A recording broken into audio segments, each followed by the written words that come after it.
Catherine Pinkas, and this is Spotlight on Chabot. And today I have a California Teacher of the Year here with me, Tom Collett. Welcome, Tom. Thank you very much. I'm really glad to be here. Tom is a middle school teacher, and he won this prestigious award. Many of us don't know much about this award, so Tom, why don't you tell me the path to becoming California Teacher of the Year? Well, first of all, the first step in the process was that I was nominated Teacher of the Year for my site at Newark Junior High School, which still to this point, having gone all the way on to the California Teacher of the Year award, it's still the part of the process that I probably value most, because my colleagues at Newark Junior High School are so talented, amazing, and hardworking that they chose me Teacher of the Year for the site. It still just boggles my mind. But from there, I went on and I was awarded Newark Unified School District Teacher of the Year, and then on to the Alameda County Teacher of the Year. And now, as one of the 5 California Teachers of the Year for 2012, I represent more than 300,000 outstanding teachers in the state of California. That's amazing. That's absolutely amazing. How many years have you been at Newark High? I was at Newark Memorial High School for 17 years, and then this is my 3rd year I'm going into, my 20th overall in teaching at Newark Junior High School. Amazing, amazing. I understand that locally Wells Fargo has also given you some recognition. Tell us about that. Well, it's a little bit embarrassing, actually. They want to honor me, which I completely think is great, because a lot of times there aren't enough people pulling for public educators today. And so they're honoring the 5 California Teachers of the Year by putting us on their ATMs.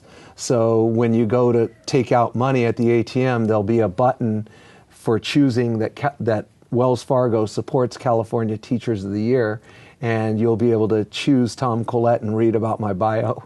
Oh, for heaven's sake. Well, that's fun, but that's also educational. Probably may cause people to run up to you in Walmart and say, I saw your picture when I was taking money out of my ATM. I hope not. Well, tell me some of the things that inspired you about your work at the middle school, and why your colleagues awarded you this award. Well, one of the things is that I do a lot of extra outside of the classroom work with my students. One of the projects I'm currently working on is the Team America Rocketry Challenge. Here we go, come with me. There's a world out there that we should see. Take my hand, close your eyes. With you right here, We're about to launch a rocket. let's fly.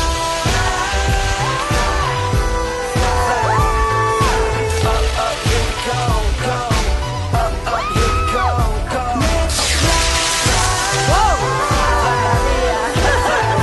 Oh my God. Up, here we go, go. Where we stop, nobody knows. Yeah, where we go, we don't need roads. And where we stop, nobody knows. To the stars if you really want it. Got a jetpack with your name on it. Above the clouds in the atmosphere. Just say the words and we out of here. Hold my hand if you're feeling scared. We're flying up, out of here. Here we go. Come with me. There's a world out there that we should see. Take my hand, close your eyes. With you right here, I'm a rocket till let's fly. Up, here we go, go. Up, here we go, go. Let's fly.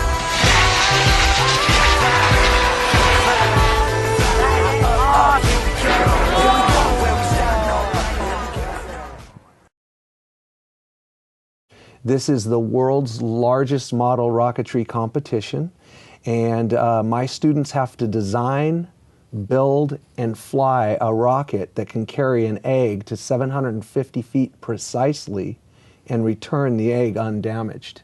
Oh my goodness. So that's the type of thing that I've been doing with students my whole career.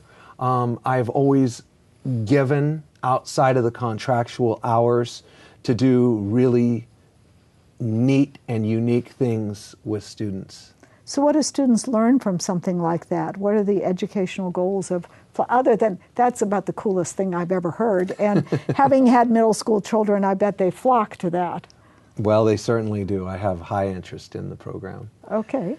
But as far as the goals go, I mean, outside of the physics, learning the physics of aerodynamics and propulsion, we're teaching teamwork first and foremost. We're really teaching 21st century skills, things that these students need to be successful out there in the workforce eventually.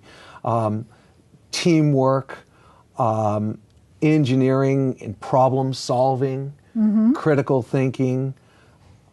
It's just the skill set that they develop by participating in this type of program. It's not really measurable.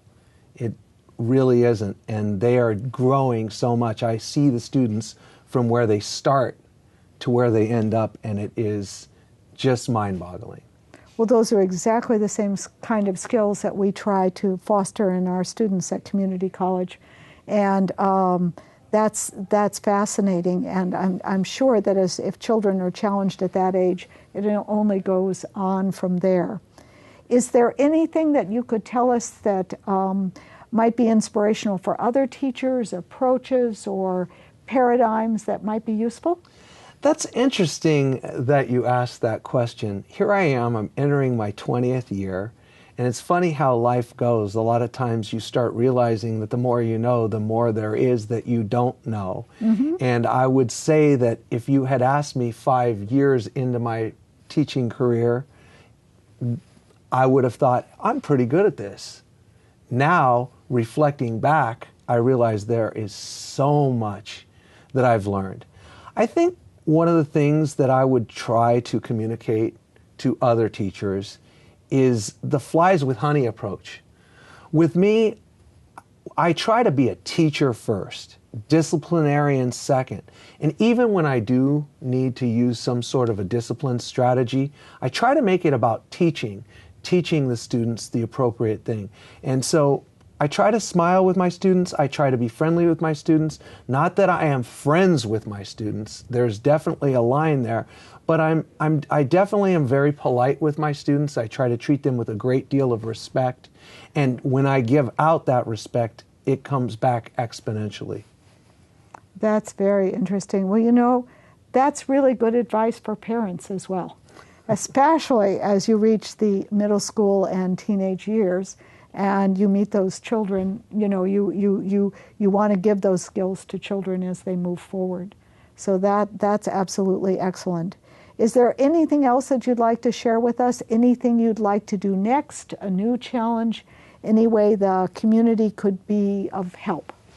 Well, actually, I think I'll take the last part of that question first. My Team America Rocketry Challenge that I am doing with these students is so powerful.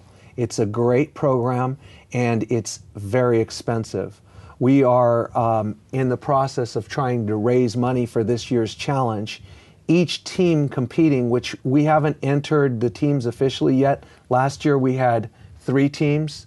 This year we'll have up to 5 teams. Each team's cost of just the design process of meeting the challenge is over $1,000. So if we have 5 teams, that's well over $5,000.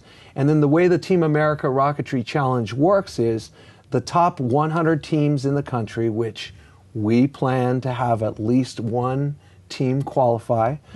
This is our 2nd year here doing it at Newark Junior High School, but we are going to make it this year.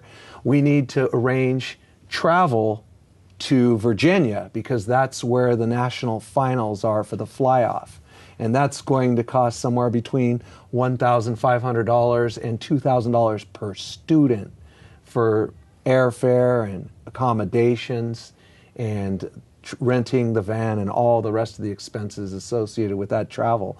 So I'm definitely actively seeking sponsorship from companies, Individuals. Individuals, that's right. Okay, so what we'll do is after we finish this video, we will put up the information. If you would like to help Tom with his project, we will put that information up on the screen, so you might want to grab a pencil or a pen and a piece of paper.